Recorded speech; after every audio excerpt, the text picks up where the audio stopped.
And what bothers me as much as anything is that people are being preyed on. We have the grayest state in the nation, we know this. The average age of people in the state of Maine getting higher, older every year. And they're preying on people. I'm a senior, I admit. I'm over 50, I'm over 60.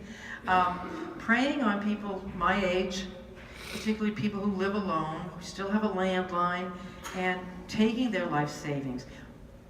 Hundreds of thousands of dollars are leaving the state of Maine every year. Money that should be spent on our families, money that should be spent on health care, social services, law enforcement, and education. That's not going there. When I was campaigning with a legislator last fall, I was actually in Auburn, your old stomping grounds. Went to the door of a couple, an older couple, and they said, well, we may not be here to vote much longer because we have to move. I said, why do you have to move? They said they had lived there more than 50 years in that house.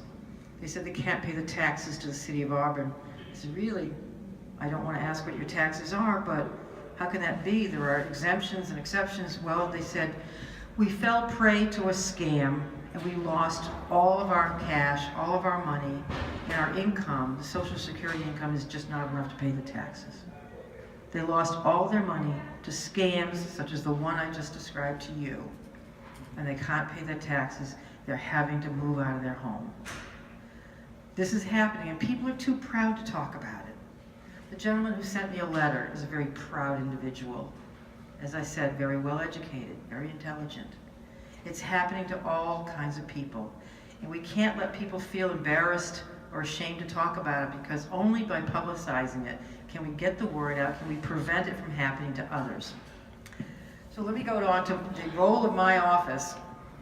Well, I'll talk to you about the Western Union settlement first, though, because in January of this year, we got an agreement with Western Union and a number of states and the Federal Trade Commission so that Western Union will be returning $586 million through a claims settlement process to consumers. We are right now soliciting people who have fallen prey to these scams between January 2004 and January 19, 2017. Now that's a long period of time.